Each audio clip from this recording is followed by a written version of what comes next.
안녕하세요. 곰곰이입니다. 오늘은 이슈 리뷰 해보겠습니다. 금요일이었죠. 8월 2일 날 이진숙 방통위원장 탄핵안이 국회 본회의를 통과했습니다. 도대체 이게 7월 31일 날 취임했는데 실제로 일한 거는 한 이틀 정도인데요. 7월 31일 하고 8월 2일 날 탄핵돼서 지금 직무정지 상태에 있습니다. 도대체 이게 무슨 일인지 살펴보겠습니다.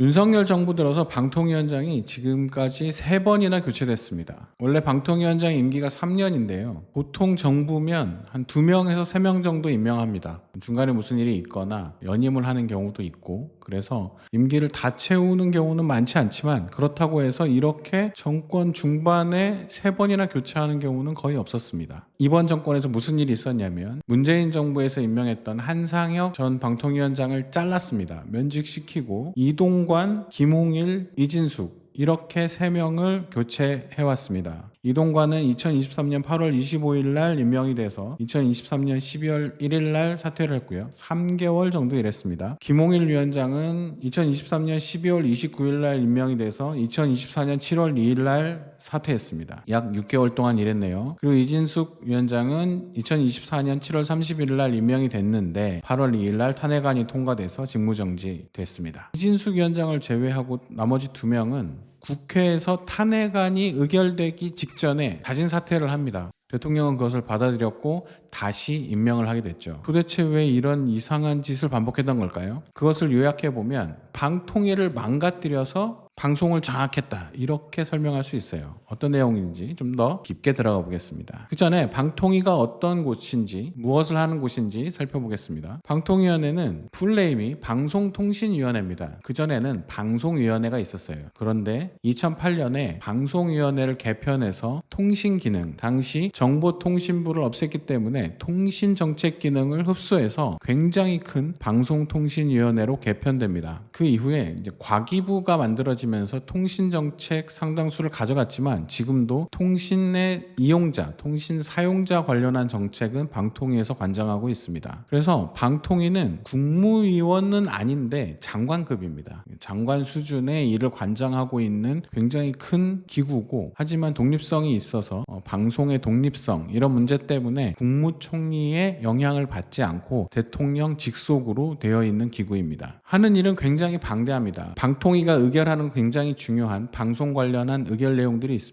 첫 번째, 한국방송공사 KBS죠. KBS의 이사 및 감사를 추천하게 되어 있습니다. 이사회 구성을 추천하게 되어 있는 거죠. 임명은 대통령이 하게 되어 있습니다. 그리고 방송문화진흥위원회, 방문진이라고 불리는 이곳에 이사 및 감사를 임명합니다. 방문진은 MBC의 대주주입니다. 즉 MBC의 사장을 임명하는 곳이 방문진인데, 방문진의 이사진을 방통위에서 구성할 수 있습니다. 그리고 EBS의 사장과 이사 및 감사를 임명할 수 있습니다. 그리고 지상파 방송사업자, 공동체 라디오 방송사업자, 꼭 지상파라고 불리는 방송국의 허가와 재허가를 방통위에서 할 수 있고, 종합편성, 종편이라고 부르죠. 그리고 보도전문 편성, 방송 채널 사업자를 승인할 수 있습니다. 재허가도 여기서 합니다. 그러니까 여러분들이 보고 있는 TV조선, JTBC 이런 종편이라던가 YTN, 연합뉴스TV 이런 보도전문 채널을 심사하고 승인하고 사업을 계속하게 할 것인가라는 재승인을 여기서 하고 있는 것이죠. 그리고 방송통신심의위원회라고 각종 방송 관련한 심의를 하고 제재를 결정하는 곳이, 여기에 실질적인 제재는 방통위에서 하게 되어 있습니다. 아시겠지만 주요 방송국의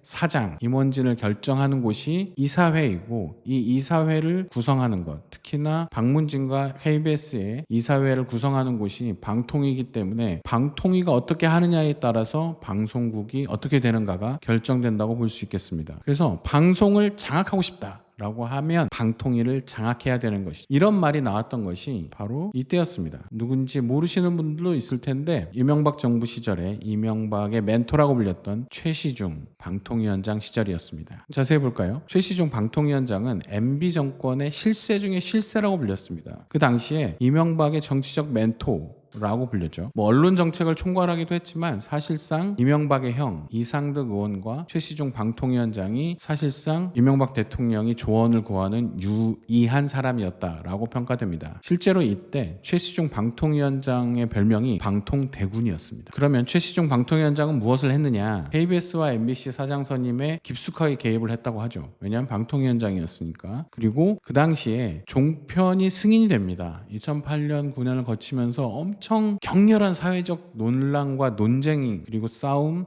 다툼이 있고 나서 결국에 조선중앙동아 거대 신문 기업들에게 종편을 승인하는 결과가 나왔고 이것을 주도했던 사람이 최시중 방통위원장이었습니다. 그리고 이후에는 종편 몰아주기 정책을 통해서 상당히 비판을 받기도 했죠. 훗날 방통위가 결부된 언론 사찰 문건이 나와서 논란이 되기도 했습니다. 그 정도로 방통위가 2008년 이명박 정부 출범과 함께 만들어졌는데 이 방통위를 통해서 이명박 정부의 언론 장악, 방송 장악이 진행되었다 이렇게 평가되었었습니다. 자, 그런데 그 당시에 최시중 방통위원장과 함께 손발을 맞췄던 대통령실의 인사가 있었습니다. 바로 이동관 홍보수석이었어요. 이동관 홍보수석이 정권이 바뀌고 또 바뀌고 윤석열 정권으로 바뀌었을 때 상당히 주목을 받았습니다. 아까 나왔던 언론 사찰 문건에도 연루가 되어 있다고 하는 이동관 홍보수석이 윤석열 정부의 방통위원장으로 왔을 때 방송 장악이 다시 진행되는 거 아니냐. 혹여나 MBC, KBS 등의 방송사를 둘러싼 여러 가지 사회적 갈등들이 다시 일어나고 그 당시처럼 많은 사람들이 해고되고 그 당시처럼 정말 정권 편향적인 뉴스가 나오는 게 아니냐 이런 전망들이 나왔었는데요. 네, 그렇게 진행되고 있습니다. 당장 KBS 뉴스를 보면 알 수 있죠. KBS 뉴스가 사장이 바뀌고 나서 도대체 어떤 보도를 내고 있는지 살펴보면 이 방송 장악이라는 게 어떤 의도로 진행되는 것인지 알 수 있는 겁니다. 그러면 어떤 전략을 취했냐? 이게 2008년부터 2010년까지 하고 지금하고는 양상이 좀 다릅니다. 그 당시에는 거대한 권력, 방통위가 그리고 방통위원장이 굉장히 강한 권력으로 군림하면서 방송 장악을 밀고 나갔었는데요. 이번 정권에서는 방통위원회를 거의 박살내면서 방통위원회라는 조직을 해체 수준으로 망가뜨려가면서 방송 장악을 해들어가고 있습니다. 목표는 방통위를 어떻게 하는 것이 아니라 방송국을 어떻게 하는 것이기 때문이겠죠. 방통위를 망가뜨려서라도 방송을 장악할 수 있으면 그걸로 됐다. 이런 태도인 것 같습니다. 좀 더 깊게 들어가 보겠습니다. 방통위의 핵심은 아무래도 방통위원장이겠죠. 윤석열 정부가 출범했을 때 방통위원장은 문재인 정부에서 임명했던 한상혁 위원장이었습니다. 자, 그런데 이 사람을 어떻게 잘라야 그 다음을 해볼 수 있는 거잖아요. 윤석열 정부가 어떤 짓을 했느냐. 한상혁 위원장에게 국무회의에 오지 말라고 합니다. 국무회의 배제를 시작하죠. 이게 무슨 의미냐면 방통위원장은 국무위원은 아닙니다. 그런데 국무회의에는 참석하죠. 그만큼 하는 일이 많고 중요한 자리이기 때문에 국무회의에는 들어갑니다. 하지만 총리가 주재하는 총리 산하에 있는 하지만 총리실과는 분리되어 있기 때문에 국무위원으로는 분류되진 않습니다. 어쨌든 그 전까지 국무회의에 참석했던 국무위원에게 국무회의에 오지 마라. 그리고 대통령에게 보고도 하지 마라. 이렇게 됩니다. 그리고 감사원에서 감사에 들어가죠. 정기감사에 착수를 하고 나서 종편을 재승인하는 과정에서 뭔가 이상하다라는 것을 발견을 하고 감사원이 검찰로 넘깁니다. 그리고 검찰이 수사를 합니다. 그리고 방통위 관련 인사들을 구속합니다. 이 과정에서 한상혁 위원장에 대해서 구속영장을 신청했다가 기각됩니다. 그리고 불구속으로 기소하죠. 불구속으로 기소가 됐기 때문에 위원장에 대한 면직안이 나옵니다. 그리고 2023년 5월 30일 날 윤 대통령이 한상혁 위원장 면직안을 제거합니다. 즉 잘랐다는 얘기죠. 방통위는 김효재 부위원장의 직무대행 체제로 들어가게 됩니다. 그리고 2023년 7월 8일 날 차기 방통위원장으로 윤석열 대통령은 이동관 전 홍보수석을 지명합니다. 그리고 인사청문회를 거치고 나서 2023년 8월 25일 날 임명하게 되죠. 그런데 이 사이에도 중요한 일들은 있었습니다. 이후에 더 살펴볼게요. 자, 두 번째는 위원장만 바꾼다고 방통위원회가 어떻게 되는 게 아닙니다. 일단 방통위원회 의결 구조를 좀 살펴봅시다. 방통위원회는 5명이 정상적인 체제입니다. 위원장이 1명 있고 상임위원이 4명이 있습니다. 그리고 이 4명 중에 1명을 호선을 해서 그 사람이 부위원장이 됩니다. 위원장과 상임위원 1명을 대통령이 지명하게 돼 있습니다. 그리고 상임위원 3명을 국회에서 추천하게 돼 있는데 2명은 야당에서 추천하고 1명은 여당에서 추천하게 돼 있습니다. 결과적으로는 여당 측에서 추천하고 임명한 사람이 3명, 야당 측이 2명 이렇게 한 여당이 좀 더 유리한 구조이긴 합니다. 그럼 그렇게 하면 되잖아요. 하지만 윤석열 윤석열 정부는 구조가 바뀌는 것까지를 기다리지 못했나 봅니다. 2023년 3월 30일 날 안영환 방통위 부위원장의 임기가 종료됩니다. 이 안영환 부위원장은 그 전 정부, 문재인 정부 당시에 야당에서 추천한 인물이었습니다. 그러니까 국민의힘에서 추천한 인물이었죠. 하지만 관례적으로 야당 추천 인물은 정권이 바뀌어도 야당이 추천하는 거니까 국회에서 최민희 현 의원이죠. 최민희 씨를 상임위원으로 추천을 하고 본회의를 통과합니다. 상당히 논란이 있는 상황에서 국회 본회의를 통과하긴 했습니다. 근데 문제는 그 다음이었습니다. 4월 9일 날 대통령실에서 최민희 상임위원은 부적격 인사다 이런 입장을 냅니다. 여러 가지 이유가 있었어요. 그리고 상당히 오랜 기간 동안 그냥 임명하지 않아 버립니다. 별로 있지 않는 일이죠. 국회에서 국회 권한으로 추천된 사람이 어쨌든 대통령이 임명을 해야 되는 것인데 대통령이 임명을 밀어버린 겁니다. 자, 그 다음에 2023년 5월 2일 기준으로 김창룡 상임위원의 임기가 종료됩니다. 윤석열 대통령은 후임으로 이상임 변호사를 임명합니다. 그리고 8월 23일 날 김효재, 김현 두 상임위원의 임기가 종료됩니다. 한 명은 예전에 야당이, 한 명은 예전에 여당이 추천한 사람이었는데 이때까지도 최민희에 대한 임명을 하지 않고 있었던 상황이었어요. 그래서 어떤 일이 발생했느냐, 아니 예전에 추천한 사람도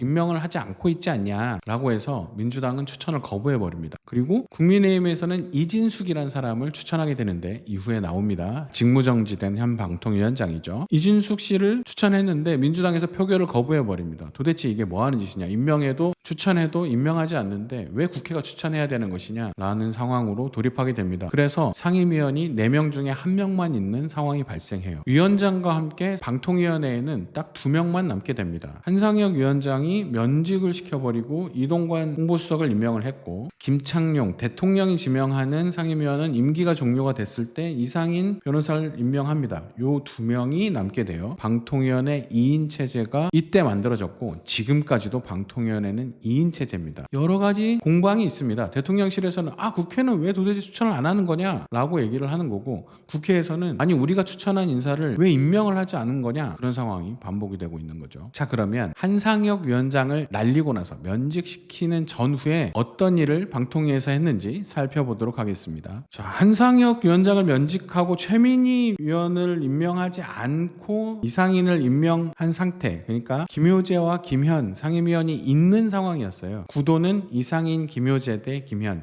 2대1 구도가 만들어졌습니다. 이때 굉장히 중요한 것들을 많이 결정합니다. 일단 수신료하고 전기요금을 분리징수하는 게 됐잖아요. 이때 된 겁니다. 방송법 시행령 개정안이 이때 의결이 됐어요. 자, 그리고 KBS 남영진 이사장과 윤석년 이사를 해임 건의합니다. 이게 굉장히 중요한 거였죠. KBS 이사장 그리고 이사회의 주요 임무를 해임 건의를 합니다. 그리고 대통령이 이 해임 건의를 받아들이면 해임하는 거였죠. 그리고 EBS의 정미정 이사를 해임해버립니다. EBS 내부에서 진보적 목소리를 내는 정미정 이사를 해임해버리죠. 그리고 MBC의 대주주인 박문진의 권태선 이사장을 해임합니다. 그러니까 KBS의 이사는 방통위에서 추천하는 거고요. 박문진하고 EBS는 직접 임명합니다. KBS는 해임 건의를 했고 EBS하고 박문진의 이사와 이사장은 직접 해임해버렸죠. 자, 그러면 이때 KBS 이사회 구조가 바뀌기 시작하면서 KBS의 사장이 바뀝니다. 그게 박민 사장이죠. 여기까지가 한상혁 위원장을 날리고 김효재 직무대행 체제에서 있었던 일입니다. 2023년 8월 25일 날 이동관 방통위원장이 임명이 됩니다. 그 이후에는 무슨 일이 있었는지 봅시다. 이때는 기간이 그렇게 길지 않습니다. 3개월이었어요. 하지만 되게 중요한 결정들을 했습니다. EBS하고 박문진의 보궐이사를 임명합니다. 즉 해임했던 이사들을 갈아치운 거죠. 보궐이사를 임명을 했고 박문진의 김기중 이사를 해임합니다. 그리고 KBS 보궐이사에 이동욱을 추천합니다. 보수 인사들을 쭉쭉쭉쭉 집어넣는 거예요. 그리고 굉장히 중요한 일을 했습니다. YTN 최대 주주 변경 승인 심사 기본계획 의결. 복잡해 보이지만 YTN을 민영화할 수 있는 기반을 이때 만듭니다. YTN 민영화의 기초를 닦았다, 이렇게 볼 수 있는 겁니다. 그리고 방통위하고 직접 연관은 없지만 KBS 이사회에서 김희철 사장 해임 제청안이 이 시기에 의결됐습니다. KBS 이사회가 대통령에게 사장 자릅시다, 이렇게 해임 제청안을 올린 거죠. 그리고 국회 방송 3법이 통과됐는데 거부권이 행사됩니다. 이게 방송 3법이 뭐냐면 지금의 방통위 상황처럼 만들면 안 된다라는 법이에요. 한국방송공사, 방문진, 교육방송 이렇게 이 방송 3사에 대한 법률을 바꾸는 겁니다. 이것을 국회에서 통과시켰는데 대통령이 거부해버리죠. 아니 지금 체제가 좋겠어 라는 겁니다. 이런 상황이 지속이 되니까 국회에서 이동관 방통위원장에 대한 탄핵안을 제출합니다. 2023년 11월 30일 날 국회에 보고를 했는데 탄핵안이 국회에 보고가 되면 24시간 이후 72시간 이내에 표결을 해야 됩니다. 그래서 이동관 위원장이 그냥 사직해버립니다. 언제? 2023년 12월 1일 날, 그러니까 24시간 이후 72시간 이내 본회의 표결 직전에 사의 표명을 했고 윤석열 대통령이 수용했죠. 이게 어떤 의미냐? 탄핵안이 통과되면 직무가 정지됩니다. 방통위원장의 직무가 정지되고 헌법재판소의 판결을 기다려야 됩니다. 방통위원장을 새로 선임할 수가 없어요. 그래서 사직해버린 겁니다. 그러면 다시 방통위원장을 선임할 수 있기 때문입니다. 그래서 어떤 인물이 오느냐? 윤석열 정부 출범과 함께 국민권익위원회 위원장을 맡았던 사람이 위원장을 하고 있는 그 상황에서 방통위원장으로 지명이 됩니다. 참 사람이 이렇게 없는지 모르겠는데 이 김홍일이란 사람은 윤석열 대통령이 가장 존경하는 검사 선배라고 말하는 사람이었어요. 그리고 12월 29일 날 인사청문회가 끝나고 청문 보고서가 채택이 되지 않았지만 어쨌든 임명을 해버리거든요. 임명 전 일주일 전인 12월 22일까지 위원장직을 가지고 있었습니다. 그러니까 인사청문회를 할 때 준비할 때도 국민권익위원장이었어요. 그러면 김홍일은 무슨 일을 했느냐? 이 사람이 검사만 했잖아요. 방송 관련해 잘 모릅니다. 하지만 YTN 최대 주주 변경 승인을 의결합니다. 이동관이 마무리 못했던 YTN 민영화를 이때 도장을 꽝꽝꽝 찍게 되죠. 그리고 채널에 이어 YTN 연합뉴스TV 재승인을 의결을 했고요. 그리고 굉장히 중요한 일을 합니다. 공영방송 3사 임원 선임 계획을 의결합니다. 그러니까 이게 뭐냐면 아까 얘기했던 박문진 이사감사, KBS 이사감사 추천 이런 일들에 대한 계획을 이때 의결한 겁니다. 그러면 어떻게 돼요? 이사진들을 공모할 수 있게 됩니다. 다 추천을 해주세요. 아니면 이사진으로 하겠다는 사람은 손을 들어주세요. 이렇게 공모를 하게 되죠. 이 의결을 언제 했느냐?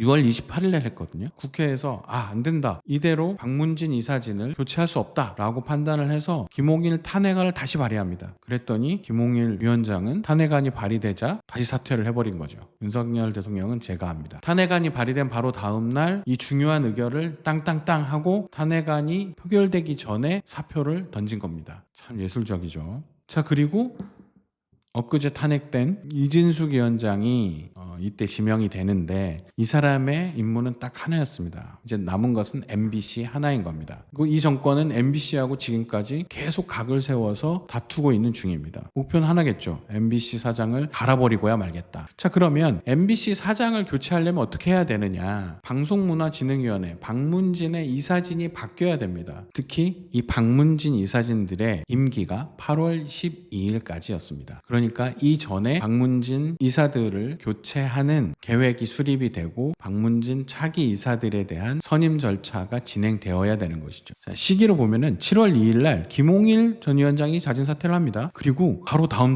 날 윤석열 대통령이 이진숙 씨를 지명합니다. 그리고 지명하자마자 논란이 터져 나오죠. 친일 과거 발언, 이태원 참사 기획설 주장, MBC 민영화 추진, 노조 탄압 등이 이 사람이 옛날에 했던 유튜브에 나와서 했던 얘기, MBC 시절에 했던 일들 이런 것들이 다 불거져 나옵니다. 그리고 인사청문회가 열리죠. 그랬더니 노조 와해 공작이 드러나고 법인카드를 사적으로 이용했다. 뉴스에서 보셨을 겁니다. 와인, 빵, 여러 가지 사적 유용 논란이 불거집니다. 하지만 아랑곳하지 않습니다. 그냥 임명해버리죠. 그리고 야권이 이때 이진숙 위원장이 임명되던 이 시점을 앞두고 다른 거를 다시 추진해요. 그게 뭐냐면 김홍일 위원장, 이동관 위원장 있을 때 부위원장을 하고 있었던, 그러니까 한 명 있는 상임위원, 이상인 위원이 있었는데 이 사람에 대한 탄핵안도 발의합니다. 그러니까 이상인 부위원장도 사퇴해버립니다. 방통위에 아무도 없는 상황을 만들죠. 자, 그리고 7월 31일 날 인사청문회에서 당연히 청문보고서가 채택이 되지 않았는데 7월 31일 날 윤석열 대통령이 이진숙 방통위원장 방통위원장을 임명합니다. 이상임 상임위원도 사퇴했잖아요. 이때 이상임 상임위원이 대통령이 임명하는 몫이기 때문에 김태규 상임위원을 동시에 임명합니다. 7월 31일 오전에 이게 발표가 있었고 11시에 이진숙 방통위원장 취임식이 열립니다. 그리고 오후 5시에 방통위 전체 회의가 열립니다. 박문진 이사진을 임명합니다. 그리고 KBS 이사진을 추천합니다. 원래 박문진 이사진이 9명이 구성이 돼야 되는데 이 중에 6명만 임명합니다. 관례적으로 6대3, 6명은 여당 추천목, 3명은 야당 추천목 이렇게 관례적으로 임명해 왔거든요. 근데 여당 추천목수로 제기된 6명만 임명을 합니다. 나머지 3명은 그냥 공석으로 둡니다. KBS 이사 추천도 11명이어야 되는데 7명만 추천합니다. 마찬가지였어요. 여당 추천목만 추천합니다. 야당이 좀 적다 하더라도 이렇게 구성하는 이유가 뭐냐면 존재하면 이사진이 다른 생각을 갖고 있는 사람이 한 명이라도 있으면 회의를 마음대로 하기가 굉장히 힘듭니다. 그리고 그 발언들이 다 밖으로 새거든요. 그리고 졸속으로 회의가 진행되는 것을 막을 수 있어요. 그런데 임명하지 않아 버린 겁니다. 이후에 박문진에서 무슨 일이 벌어질지는 생각만 해도 좀 약간 끔찍한데 거의 밀실 회의 비슷하게 진행이 되는 거죠. 다른 생각을 갖고 있는 사람이 아예 없는 회의 이런 게 진행될 가능성이 있습니다. MBC에 대해서 무슨 일이 벌어질지 알 수 없는 상황으로 접어들게 되는 것이죠. 그렇게 해서 방송 장악 제2라운드는 박문진으로 넘어가는 겁니다. 방통위가 할 수 있는 일은 지금까지는 다 했다라고 윤석열 정부는 판단하는 것 같아요. 하고 싶은 거 다 했으니까. KBS 사장도 갈았고 다른 생각을 갖고 있는 이사진들도 다 쫓아냈고 YTN 민영화도 시켰고 방송통신심의위원회 방심위도 정말 자기들 입맛에 맞는 사람들로 잘 구성해서 막 시시때때로 제재 날려주고 이런 상황으로 만든 거죠. 야권에서는 이진숙 방통위원장에 대한 탄핵안을 통과시켰습니다. 자, 그런데 왜 이동관도 탄핵하기 직전에 사퇴했고 김홍일도 탄핵하기 직전에 사퇴를 했는데 이진숙은 그냥 탄핵을 당했을까? 이게 8월 1일 날 탄핵안이 발의되고 8월 2일 날 바로 직무정지가 됐거든요. 그러면 탄핵 여부가 헌법재판소의 판결까지 기다려야 되잖아요. 이 긴 시간 동안 방통위원회는 사실상 정지 상태가 됩니다. 어떻게 보면 지금까지 정지 상태를 만들지 않기 위해서 굉장히 발빠르게 움직였는데 약간 어찌 보면 정지 상태를 받아들이기로 한 거죠. 그리고 3일짜리 실제로 일한 건 이틀이었으니까 이틀짜리 방통위원장에게 무슨 위법성이 있겠냐 이렇게 봐서 그 전에 행안위 장관도 탄핵안이 기각이 됐기 때문에 이것도 기각되지 않겠냐 그때까지 기다리면 되지. 자, 그러면 이진숙 위원장은 월급을 받느냐? 월급을 받습니다. 월급을 받고 재판을 나가느냐? 나가도 되지만 안 나가도 됩니다. 왜냐면 변호인이 나가는 거기 때문에. 그럼 뭘 하느냐? 아무것도 하지 않습니다. 방통위가 정지 상태이기 때문에 그냥 있는 거죠. 월급만 따박따박 받고 그런 상황으로 지금 돌입했다고 볼 수 있습니다. 그리고 요 탄핵안이 통과되기 직전 8월 1일 날 굵직한 건 아까 7월 31일 날 하루 만에 다 해치웠잖아요. 8월 1일 날 마치